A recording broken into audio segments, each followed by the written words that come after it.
안녕하세요. 김용필입니다. 오늘은 1월 4일 화요일입니다. 제가 어제 방송으로는 임금 체불과 관련돼서 여러분들에게 말씀을 드렸습니다. 그래서 오늘은 좀 비교 차원에서요, 미국하고 중국은 어떤지 그거에 좀 중점적으로 여러분에게 말씀을 드리고자 합니다. 어제 방송에서는 좀 우리나라 이 한국에 대해서 좀 소개를 해드렸는데요.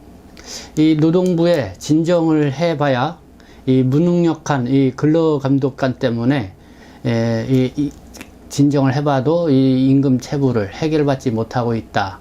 그래서 여기에 대한 불만이 속출하고 있다. 뭐 이런 사례들을 통해서 여러분들에게 말씀을 드렸습니다. 그러면 미국과 중국은 과연 어떠한지 좀 비교 차원에서 여러분들에게 한번 좀 소개를 해드리도록 하겠습니다.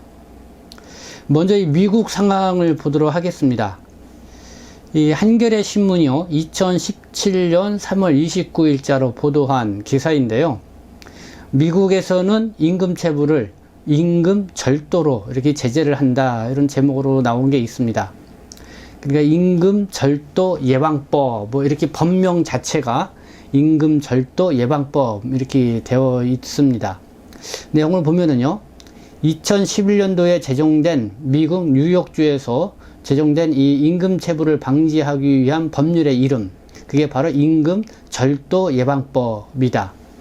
이 법에서 임금 절도로 규정하는 것은 일반적인 임금 체불, 그냥 지급이 늦어지는 것이지 아니라 최저임금을 위반을 하거나 연장 근로수당 등을 지급하지 않는 것으로 한정되어 있기는 하지만은 마땅히 노동자에게 줘야 할 돈을 주지 않을 경우 강력하게 제재하겠다는 의지가 담겨 있다.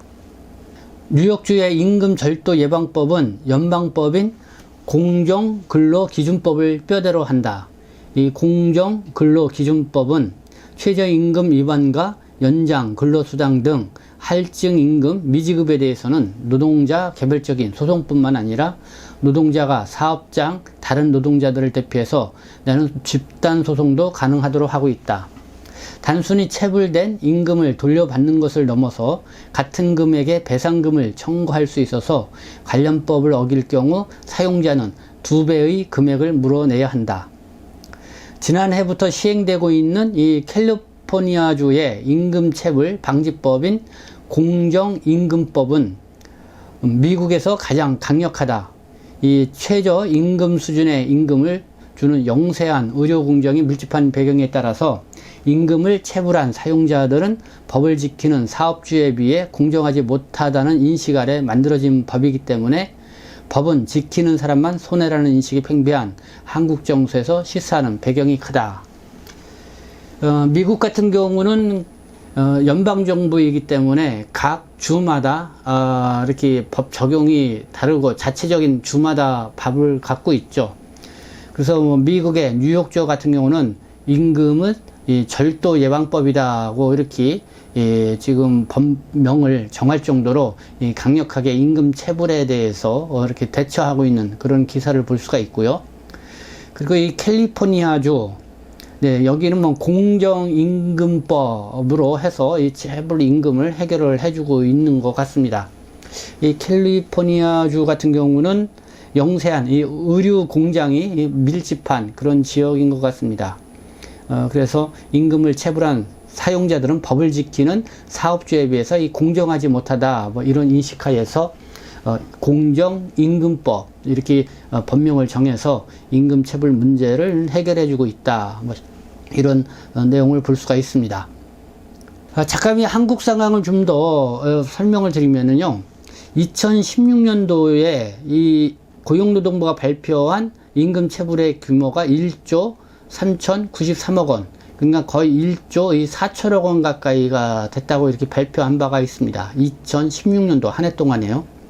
그래서 이 규모는 일본의 경제 규모가 우리 한국보다도 2~3배 크지만은 2014년도 임금 체불액이 일본 같은 경우는 1,340억 원 정도밖에 안 됐다는 거죠. 그러니까 한국과 비교할 때 한국의 이제 10분의 1 수준밖에 되지 않다. 뭐 이렇게 보도가 난 것이 있습니다. 이만큼 이제 한국 사회가 임금 체불에 대한 이 법적 제재라든가 뭐 이런 부분이 다소 좀 느슨한 부분이 있지 않냐라는 그런 지적에서 이렇게 나오는 얘기인 것 같습니다. 거기에 비해서 이제는 미국은 이렇게 강력한 법을 이제 적용을 하고 있다. 뭐 그런 상황인데요. 미주 한국일보가 지난해 12월 22일 이 보도한 자료에 의하면은요. 고용주의 임금체불 등이 처벌이 강화된다는 제목으로 이 미국의 상황을 전해주고 있습니다. 그러니까 올해부터요, 이 노동법 위법 행위와 관련돼서 이 고용주에 대한 처벌이 강화된다는 것입니다. 미국 이야기입니다. 임금체불 등을 하는 고용주는 앞으로 이 중범죄로 기소될 수 있으며 가주노동청에는 고용주에 대한 개인 자산 선취권 설정 권한이 부여돼 한인 업주들의 주의가 요구된다. 이렇게 보도를 하고 있습니다. 이 가주노동청은 LA 쪽, 그 노동청, 로스앤젤레스 이쪽에 이제는 노동청의 관할 지역이라고 볼 수가 있는데요. 먼저 이 가주노동청에 따르면요, 올해 1월 1일부터 이 각종 노동법 위반 등으로 벌금 납부, 보상금 지급, 임금체불 등이 있는 고용주의 경우 노동청이 직접 이 선취권을 설정할 수 있는 법이 시행이 된다고 이렇게 보도를 하고 있습니다. 즉, 이 임금체불, 오버타임, 또 그러니까 임금을 제때 주지 않는 그런 거를 오버타임 이렇게 얘기하는 것 같고요. 또 벌금을 미지급할 때 이렇게 노동법을 위반한 행위에 대해서 이 고지서만 발부되더라도 이 모든 비용을 납부할 때까지 노동청이 직접 고용주의 부동산을 비롯한 개인 소유 자산을 담보로 잡을 수 있게 된다는 것입니다. 그러니까 이 법은 지난 2014년 1월 이후부터 시행 중인 고용주 자산 선취득권, 그러니까 고용주 자산 선취득권 가능법이 한층 더 강화된 것이다. 그래서 이 LA 지역에서 이 한 노동법 변호사가 이렇게 얘기를 합니다. 갈수록 이 가주의 노동법이 더 강화되고 있다. 고용주의 법률 규정 숙지가 매우 중요한 시점이다. 더구나 노동법 위반으로 저당이 잡히면은 모든 문제가 해결될 때까지 자산에 대한 매매, 양도등이 불가능해진다. 그러니까 노동법을 잘 지키는 방법밖에 없다. 네, LA 지역은 한인타운이 크게 형성되어 있고, 한인 사업자들이 많이 있는 지역이죠. 그렇기 때문에 그쪽에 이제 노동법과 관련돼서 이렇게 관심들이 많이 있을 것 같습니다. 그래서 이 미주 한인 일보가 미주 한국일보가 최근에 보도한 내용, 올해부터 이 가주 지역, LA 지역의 이 노동법이 이렇게 강화된다는 그런 내용을 여러분들에게 또 소개를 해드렸습니다. 이어서 한번 중국의 상황을 보도록 하겠습니다. 중국에서는 만약에 임금체불이 되면은 어떻게 되는지, 그래서 이 노동법과 관련돼서 제가 인터넷 검색을 통해 찾아본 그 자료를 토대로 여러분들에게 말씀을 드리도록 하겠습니다. 보니까요, 미넨차이나 이 블로그에서 중국에서 회사가 임금체불을 했을 때 배상금을 내야 하는 경우, 이런 제목으로 게재된 이 블로그가 있었습니다. 한번 그 내용을 좀 그대로 보면은요, 이 중국의 노동법에 의하면은 회사는 반드시 매달 제때에 근로자에게 급여를 지급해야 되며, 급여는 반드시 화폐 형식으로 지급해야 합니다. 이 법에서 규정된 급여의 지급 주기는 한 달이라고 규정하고 있고, 삭감이나 체불 등이 없이 완전하게 계약서대로 이행을 해야 합니다. 그래서 이 사용자가 근로자에게 임금을 지급해야 되는 시점부터 1개월이 지나도록 미루고 있다면 근로자는 법적 조치를 취할 수 있게 됩니다.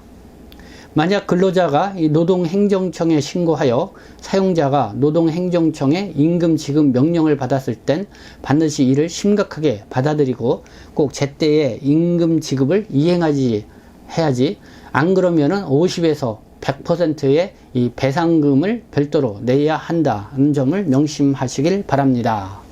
네, 이 미넨차이나에서 운영하는 블로그에 이렇게 게재되어 있는 내용을 여러분들에게 말씀을 드렸습니다. 그러니까 이게 중국의 이 노동법이죠. 그래서 임금은 제때 줘야 되고, 이게 한 달만 제때 미뤄지게 되면은 바로 제재 조치를 취할 수 있다는 것이 좀 소개의 내용인 것 같습니다. 그리고 이때 임금을 이렇게 제때에 지행하지 않으면은 50에서 100%의 배상금을 별도로 내야 한다, 이런 내용이 있고요. 그리고 또 이 중국에서 임금을 체불 당했을 때 신속하게 해결하는 방법도 이 민앤차이나 이 블로그에서 소개를 하고 있습니다. 그래서 좀 주요하게 어떤 방법이 있는지, 그러니까 이 노동감찰대대에 신고하는 방법이 있다고 합니다. 노동감찰대대. 이 중국에서는 이 노동감찰대대에 임금체불 문제를 신고하여 해결해 볼 수 있습니다. 이 노동감찰대대는 인력자원과 사회보장국의 산하에 있는 비영리단체로 인력자원과 사회보장국의 위임을 받아서 근로자의 권리를 보장하고 사업주의 의무를 감독하는 행정권한을 수행합니다. 네, 이렇게 비영리 단체에 이렇게 의뢰해서 이렇게 또 임금체불을 또 해결을 할 수 있다, 뭐 그런 방안을 또 하고 있습니다. 이 노동감찰대대. 그리고 또 이 법원에 직접 소송을 해서 해결하는 방법도 있습니다. 이 한국에서는 어제 제가 소개해 드렸지만은 법원에 직접 소송하기 전에 노동부에 가서 이 근로감독관이 이 체불 임금 확인서를 써줘야만이 그거를 토대로 해서 법원에 소송, 이 민사소송을 제기할 수가 있죠.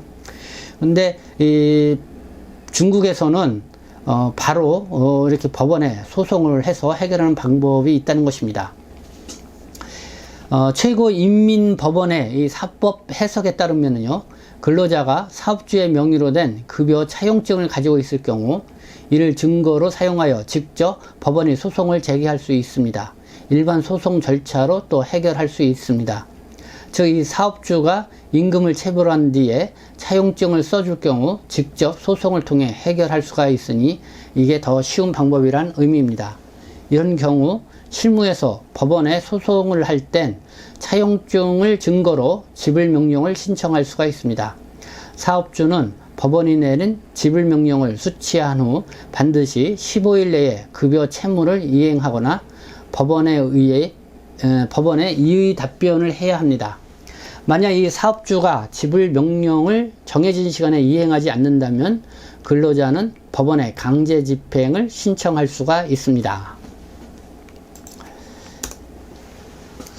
네, 뭐 미국하고 이 중국 임금 체불 문제와 관련돼서 어떻게 이 법적으로 어떤 상황인지 여러분들에게 좀 비교 차원에서 알아두면 좋겠다 생각이 들어서 말씀을 드렸습니다.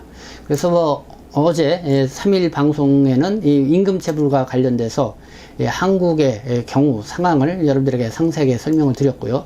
지금 이 시간에는 비교 차원에서 미국하고 이 중국 임금 체불과 관련돼서 어떻게 법이 규정하고 있는 그런 내용인지 제가 뭐 인터넷 검색을 통해서 좀 알아본 내용을 여러분들에게 함께 공유를 해봤습니다. 네, 지금까지 시청해 주셔서 감사합니다. 저는 동포세계신문 대표 변죽장 김용필이었습니다.